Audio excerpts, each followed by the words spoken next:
皆さん、こんにちは。好奇心 TV です。今回の動画は、このチャンネルでずっとテーマにしてきたことなのですが、歴史を知らなければずっと騙され続けるということについて、具体的な事例を挙げながら情報をシェアしたいと思います。なぜ今回の動画を作ろうと思ったかというと、今のままあることに気がつかなければ、我々日本人はますます貧困に陥ると感じたからです。あることに、と言ったのは、分かりやすく言えば搾取されている、ということです。私たちが本来受け取るはずの収入がステルス性を持った仕組みによって吸い上げられているのです。その結果として現れているのが、バブル崩壊後の30年間において先進国の中で唯一日本だけが全くと言っていいほど経済成長していないということです。さらに国民の年収はずっと右肩下がりを続けています。そして今回の流行り病によって中小企業、個人事業主を取り巻く環境の悪化は加速していると感じています。現在世界で起きていること、日本で起きていることというのは、長い歴史の中でずっと続いている支配者層による搾取です。その長い歴史の中で、というのは1500年代に始まったヨーロッパ諸国による大航海時代、そしてアフリカ、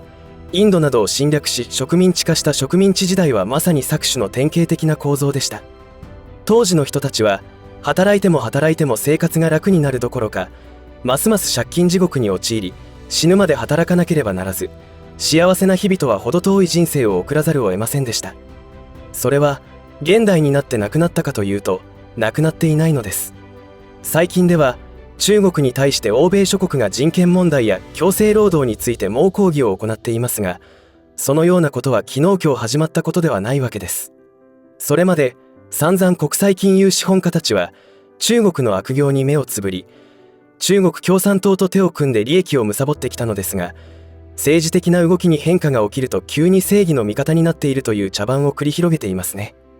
その政治的な動きに対しても、誰かの利権を守るためにやっていることであって、世界平和のためでもなければ、人権問題の解決のためでもないわけです。こういった構造は、経済面でも起きています。世界金融資本家たちの収益構造に、我々普通の人々は組み込まれ、働いた収入を吸い取られています。日本に注目してみると、馴染みの深いクレジットカードやポイントカードなどにもその構造が見られます。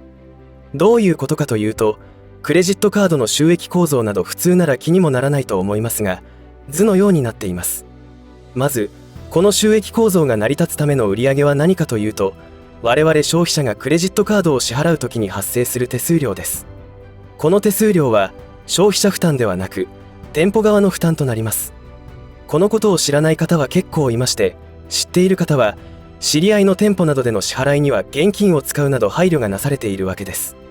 そうです。なんと店舗の売上金から 3% から 5% の手数料が引かれているのです。クレジット会社は、店舗に働かせて売上の一部を吸い取っているわけです。しかし、クレジット会社などの決済会社は、消費者にカードを使ってもらわないと売上はありませんから、店舗から吸い上げた利益の一部をポイントバックやキャッシュバックキャンペーンなどと銘打って消費者にクレジットカードの使用を促しているわけです。この説明を話すと驚く人が結構います。そうです。こういった構造を知らない方がほとんどなのです。そしてそれだけでは終わりません。クレジット会社に限らず大手ポイント運営会社、キャッシュレス決済会社のほとんどがグローバル企業、もしくは外国人株主が多くひしめいています。これらの企業が上げた利益はどこに行くかというと、その一部が株主配当などの形で海外に流れ出ているのです。どういうことかというと、我々が住む日本からお金が海外に流れ出ているということです。違う言い方をすると、本来なら日本国内で循環していたはずのお金が我々に戻ってきていないという構造になっているのです。一度冷静に考えてみてください。大手企業は消費者にお得感をアピールして宣伝広告してきます。その原資は一生懸命お店を切り盛りしている個人商店だったり中小企業が負担しているのです。冒頭にこういった搾取構造が近年どんどんひどくなっているから今回動画を作成することにしたというのは、スマホの普及や IT 技術の発達によって以前より搾取構造を作りやすくなってきているのです。つまりどんどん貧富の差が大きくなってきているのです。びっくりしませんか？お買い物してポイントが増えたと喜んでいる我々消費者のことを、こういった構造を作り上げた国際金融資本家たちは大笑いして見ていることでしょう。そしてあろうことか政府もキャッシュレス企業の片棒を担いでその普及に税金を使っています。もっともキャッシュレス化は政府にとってもメリットが大きいからという理由なのですが、政府はキャッシュレス化を推し進めたいのですが、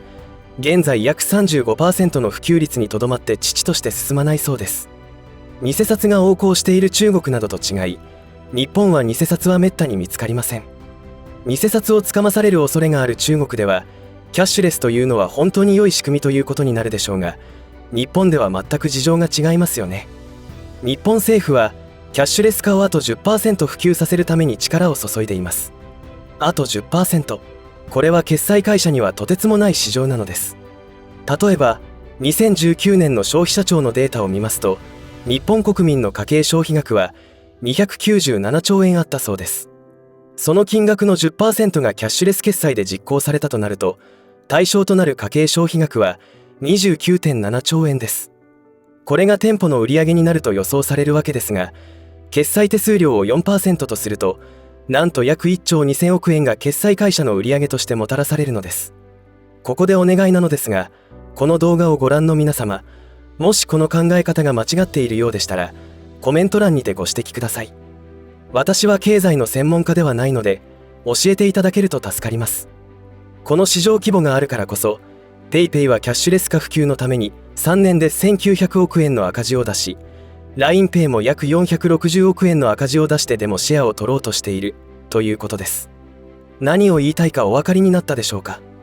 キャッシュレス化を進めることで、我々消費者のお金が、日本人のお金が外国人投資家や株主などに吸い取られているのです。こういった搾取構造があちこちで応用されています。SDGs のこともそうですし、地球温暖化問題もそうです。大変耳障りの良いキャッチフレーズの陰にはこうした罠が仕掛けられていることを忘れてはいけません。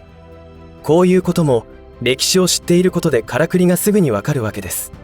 このままでは日本の個人店、中小企業が食い物にされ滅ぼされてしまいます。先ほど決済会社が獲得に必死になっている莫大なお金が日本の個人店、中小企業に循環する仕組みがあったらどんなに良いことでしょうか。実はそういった仕組みを自ら作り上げ、その普及に励んでいる企業があることを私は知っています。ここでは社名を出すことはしませんが、日本の伝統である持ちつ持たれつ、共存共栄を取り戻すことができるシステムです。今風に言えば、応援したい人同士をマッチングする仕組みと言えます。店舗の売上向上を応援することで、回り回って自分も助けられるということが実現できてしまうというシステムなのだそうです。これが普及したらすごいことになると思います。このような取り組みをしている企業、団体が続々と出てくること、そして国民同士が問題意識をシェアしてそれらを応援できる世の中になることを願います。いかがだったでしょうか。今の日本はバブル崩壊から失われた30年と言われたりもするし、失われた40年に向かって歩んでいるとも言われています。これは自分さえ良ければいいという価値観が蔓延していることに原因があると思います。大手企業はそういった流れになるように莫大な広告宣伝費を使い、消費者に働きかけて誘導しています。もうそろそろそういったからくりに気づいて、日本をより良くするにはどうしたらよいかに頭を使わなければならないと思います。今世界的に起きている食糧危機も今回取り上げた搾取構造の一端です。今回の動画が皆様の気づきのきっかけになればと思います。以上で今回の話は終わりとしますが、皆さんの応援が次の動画作成の力になりますので、いいねボタン、チャンネル登録、通知設定をオンにしていただけると嬉しいです。よろしかったらこの動画のシェアをお願いいたします。最後までご視聴ありがとうございました。好奇心 TV でした。